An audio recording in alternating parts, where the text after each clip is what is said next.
Hello class! In this video, I would like to continue my discussion on some periodic trends.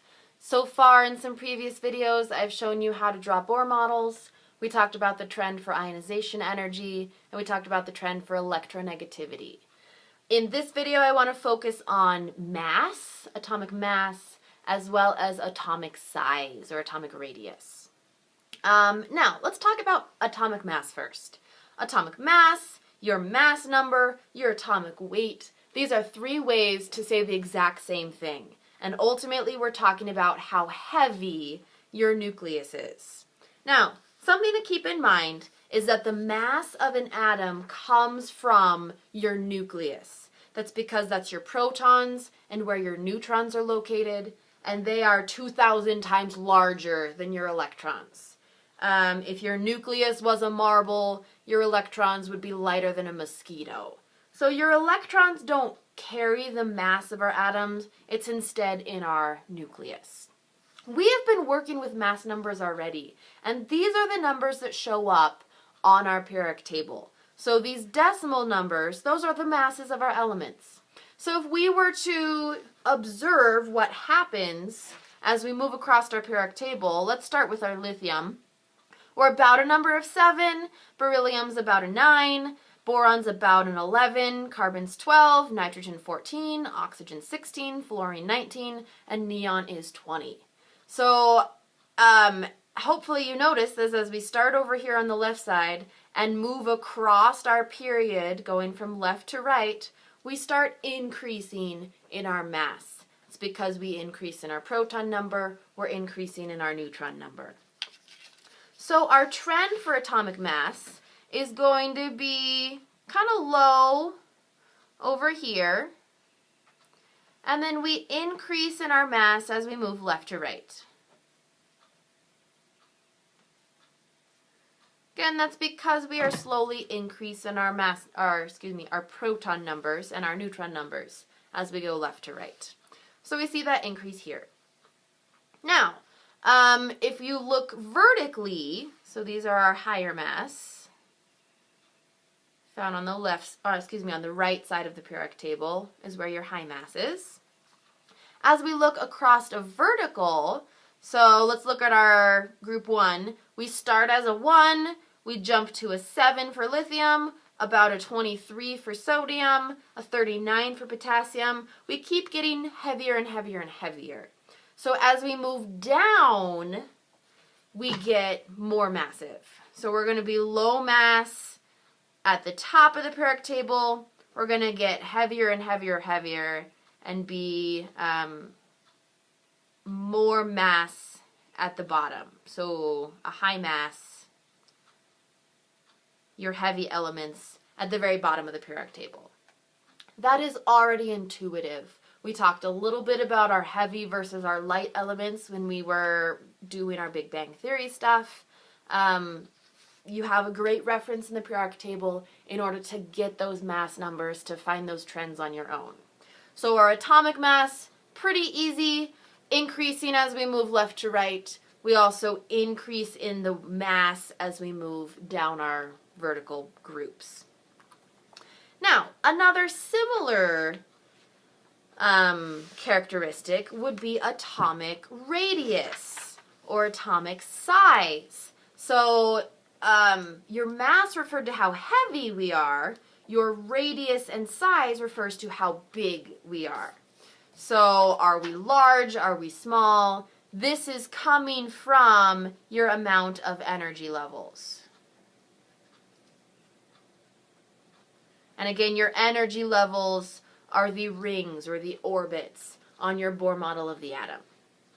Now, before I just tell you the trend, let's look at some data to see if we can figure out the trend on our own.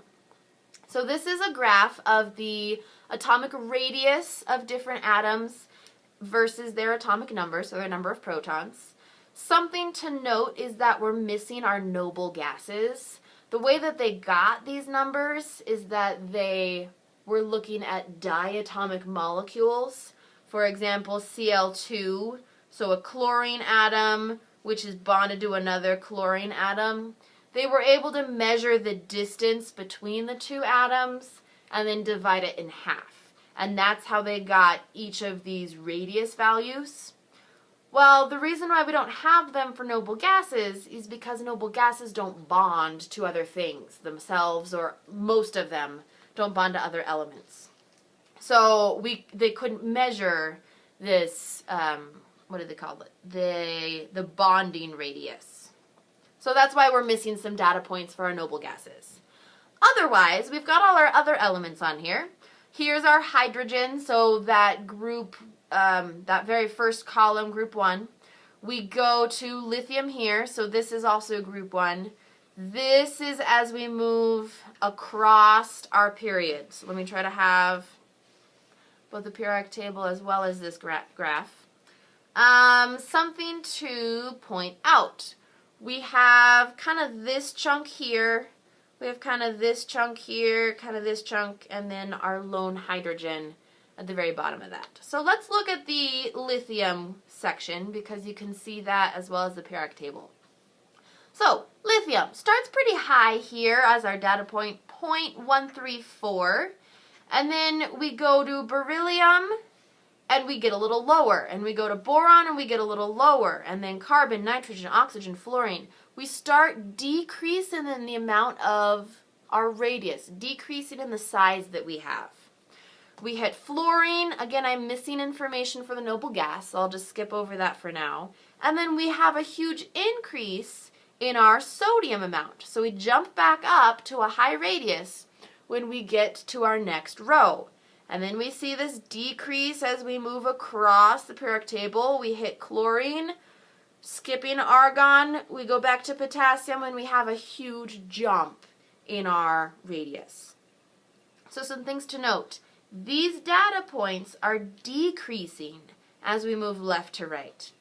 Part of that reason is because we get more protons, and they're the same distance away from our electrons. So with more protons, there's more of an attraction.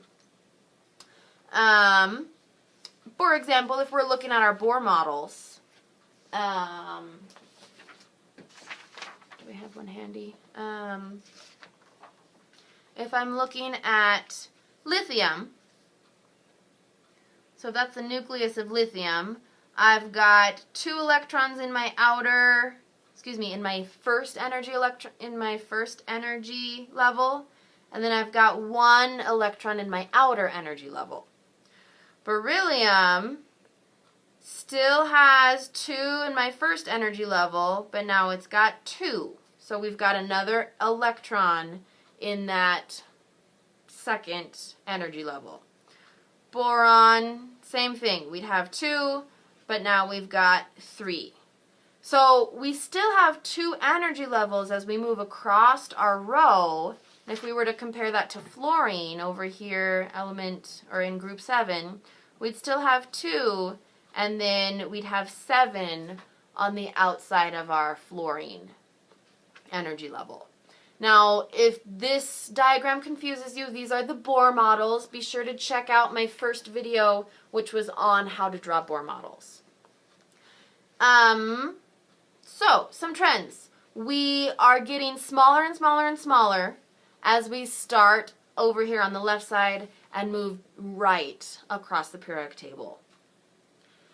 Now, as we go lithium to sodium, we have, so with sodium, we've got 11 electrons, 2 in the first energy level. We have a maximum of 8 in our second energy level. So that accounts for 10. We are looking for 11 electrons. So I need a third ring to account for my sodium.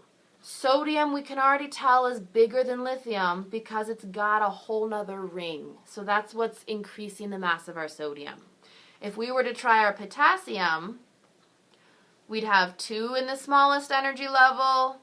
We'd get 8 in my next energy level. We'd get 8 again in the next energy level. And we'd have 1 electron in a 4th energy level. So we have 1, 2, 3, 4 energy levels, considerably bigger than the 3 energy levels here, than the 2 energy levels here. So that's why we increase in size as we move down. So if we go back to our data, that's why potassium was so much higher in our radius than our sodium, which was still higher than our lithium. So in summary, let's summarize some of these trends. We saw that as we started on the left side of our periodic table and moved across to the right side, we saw a decrease in our radius. Starting with lithium, we decrease as we go beryllium, boron, carbon, nitrogen, oxygen, fluorine. So fluorine is much smaller than your lithium is. So we decrease as we move left to right. So this is large radius or large size, and this is going to be much smaller. We also saw that as we move down our group, we get more energy levels. So we're going to increase in size as we move down. So this is an increase in size. So this is going to be large size, whereas our higher ones are going to be smaller. So to review, we decrease as we move left to right. We increase as we move down our group, which means that overall our largest elements are going to be here on the left side and more particularly down here in our bottom corner. Our largest element is this one here in the corner, which is francium. Now, the way I remember this is I think of someone who's kind of large, like Francine or Francium or Francium, however you say the Francium name. Francium is very large, very fat Francium. They are big in size. That's how I remember that your atomic radius increases towards francium. Now, something about the location of this arrow, we are decreasing as we move left to right, which means we would be increasing if we go the opposite direction. So on your test, that could ask you either way. Which direction are we increasing? Which direction are we decreasing? You just flip the arrow, depending on which direction we're looking at. All right. I hope that was helpful for atomic mass as well as atomic size.